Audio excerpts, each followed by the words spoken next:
Hi, everybody. Sam here. I'm glad to be here with my friend Lori for another micro interview. If you are new here, we are so glad you found us. If you have been around for a while, we are so glad you came back.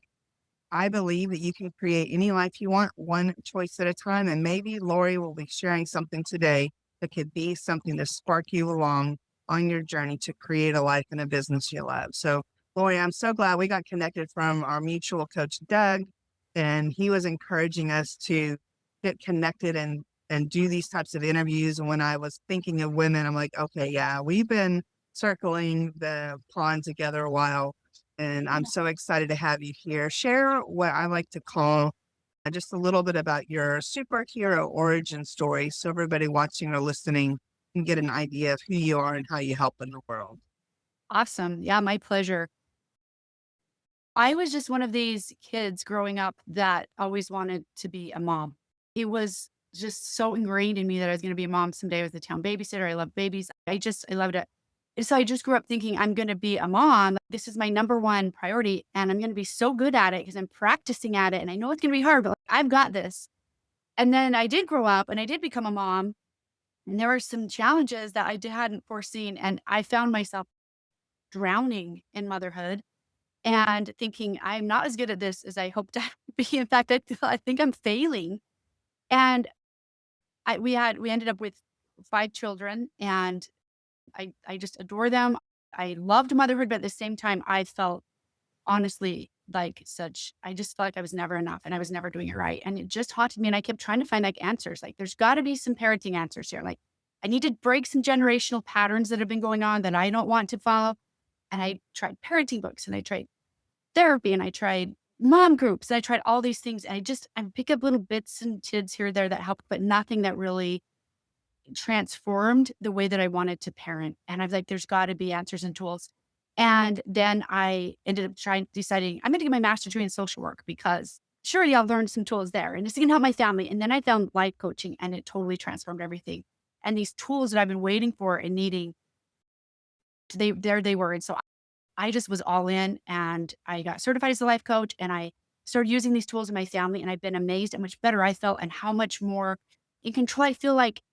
We all want control, but the way to give up control is the way to have control is to give it up honestly and to just be willing to manage what you can manage and teach and lead and guide. And so it has been an extraordinary experience. And I always told myself, like, when I figure this out, I'm sharing with all the moms because it pains me to see how many moms are overwhelmed with guilt and shame, and they don't know what to do, and they're losing connection with their kids, and they yell a lot, and they hate it, and so that's what has led me to this point where I work with moms and help them overcome all of that. Yeah, and that's what's happened with me as well, going from a place of self-hate to creating a life and a business I love. I know if I can do it, I can help other women do the same thing. It's very interesting. Once Absolutely. we heal something in ourselves, we want to be able to share it with others. And that's amazing. I'm glad that there are women like you that are helping the young mamas out there because you're right. The overwhelm is real. My daughter is 33. She has a 6-year-old and a 12-year-old. And the things that she has to deal with as a mom now is so different than what was happening when I was a kid or when she was a kid or when I was a kid, because things have just changed so much over the years. And so thinking about that, what would be one tip or thought or piece of advice you'd like to share with anybody listening or watching today? Oh, I appreciate the opportunity to share something. I think that if there's one tip that I would give anybody, moms, entrepreneurs, whatever you're doing, it is to invest in yourself. I it I see this all the time, these moms, and they really are struggling. And then I'll offer them an opportunity to work with me. And they feel it's too selfish. They feel like they don't have the money, they don't have the time, and they don't realize how transformative it would be. And then they would create more money and they would create more time if they felt better. And like, if something is of value to you, I think motherhood is the most important job in the world. So invest in yourself for that. Invest in your family. When you invest in yourself, you invest in your family. Don't be casual about it.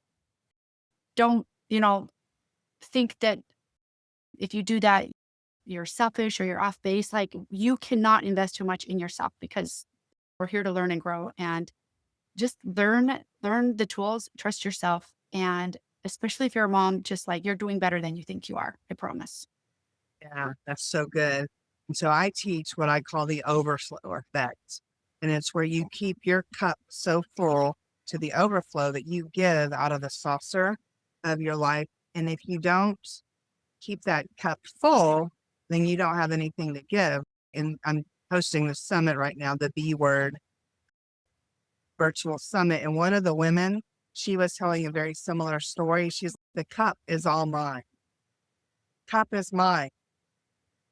And if I don't keep my cup full to the overflow, then I just don't have anything to give. And I have to honor that. I have to keep my cup full. And there's nothing wrong, ladies, with keeping the cup for yourself. You Yeah. have to. I'm a big believer that if you want to change the world, you have to start with you. If you don't take care of yourself, you will not have the resources mentally, physically, spiritually, financially. You just won't. And so what Lori's saying is so true about invest in yourself. And it's not always the money. It's usually not the issue for a lot of people. It is the time. It is the time. If you take 5 minutes to go through a video that Lori has that could help you learn something, to help you relieve some of the stress, relieve some of the pressure, to be able to be more intentional with your time with your kiddos, what's that worth? It says it doesn't take long to learn something and then you work on implement, right? Yeah. Yeah. And it's so and small shifts create huge results.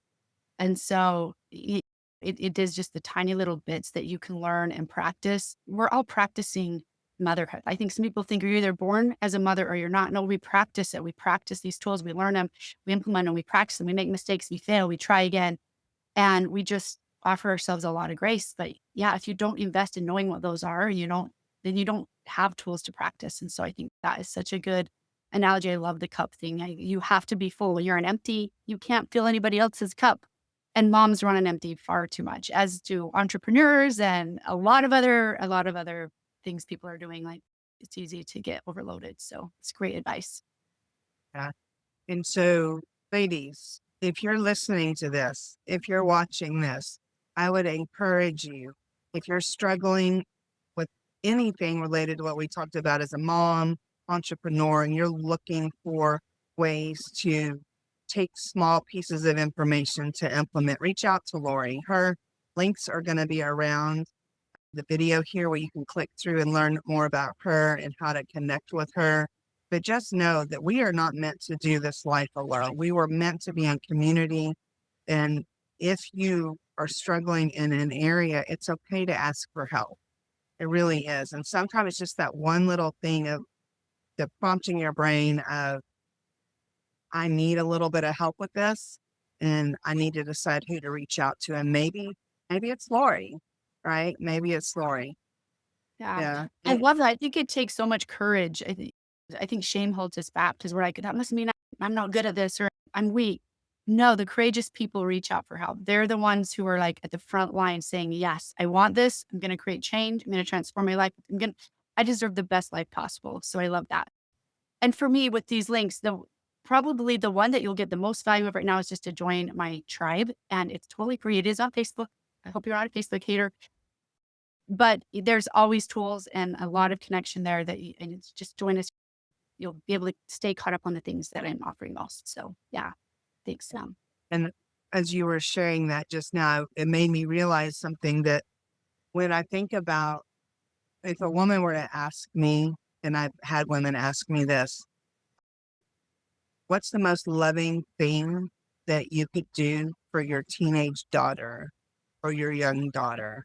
And my answer would be to take care of myself so well that she learns how to take care of herself. Because what they see you do is what they are going to do, not what you say. So if you show yourself kindness and grace and compassion and you take time for yourself, they're going to know that it's okay for them to do that as well. And yes, Facebook, get in Lori's tribe. I love that you call it a tribe. And get in over on her with her tribe, use that link, get in there, start looking at some of the stuff she has. And I know you have different workshops and different things. All that will be included in your group over there.